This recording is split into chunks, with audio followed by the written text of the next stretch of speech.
the vision that we had for To Hold and To Have, starting in 2014, was to create a jewellery store which was quite different to most jewellery stores that already existed. And one of the main things that we wanted to do differently is to have a place where everyone felt comfortable coming and just be an extension of the home for our clients as well as our staff. To Hold and To Have is a great place to work. It's an extension of what it's like to be at home. It feels warm and friendly. It's a beautiful place to work and a beautiful place to shop. I grew up in the industry. I started off very, very young. I've grown from starting into sweeping the floors, just doing the basic chores for pocket money, all the way to setting up, packing up the store, running accounts, managing customers, greeting customers at the door. I'm able to design for social media, for customers and artwork, and seeing how the jewellery has told the story for each customer and how it impacts them. So in our store and budget, each of the pieces that we choose to bring into the store absolutely has a relevance in the story. I have a trunk that has some storage within the store of the packaging, and it came from one of our very lovely customers.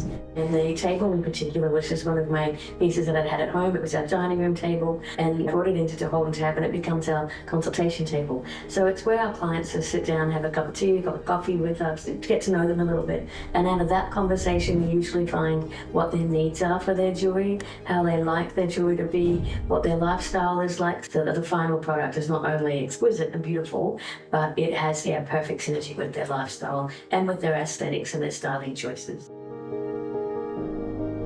Yes, growing up with Mum, she has fully instilled in me the sense of design and photography and the love for people and their stories. She has continued to influence me to care about people and listen to their stories, and being able to put that into jewellery and bring that and share that with customers is the fine piece that I love.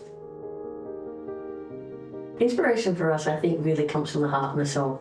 Often it comes from all the experiences that we do, and also just talking to people and listening to other people's journeys as well. The inspiration, I believe, can come from absolutely everywhere, but very much in connecting to others and just getting out and living life.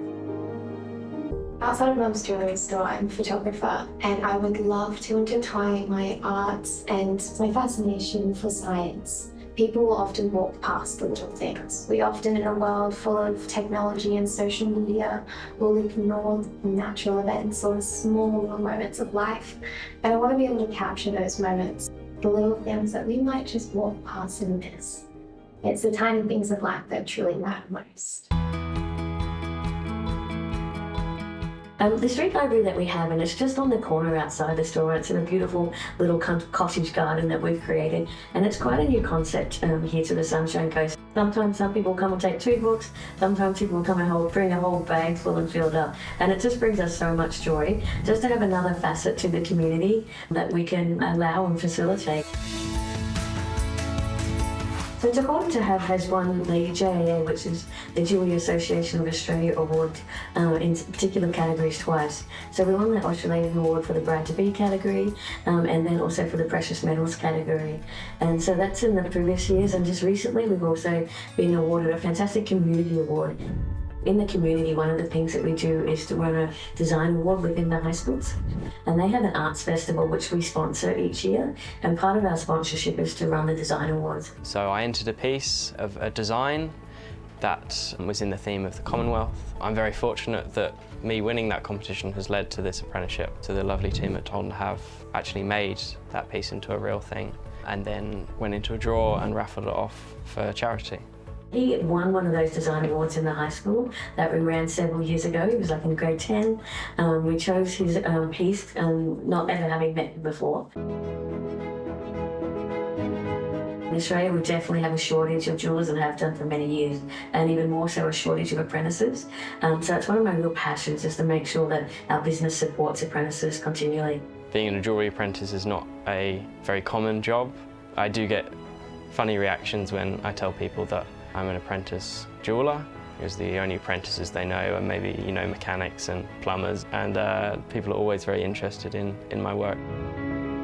So having him as part of the business is something that means a lot to me, so that we can encourage the industry just to keep on growing and really support the future, not only of the youth, but also of the industry.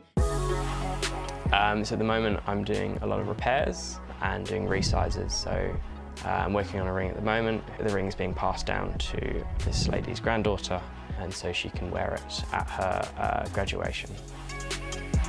And that crosses generations. We have quite a few situations where grandparents will come to us desiring to pass jewellery down, but to make sure it's in pristine good condition when they do, or else just repair or remodel pieces.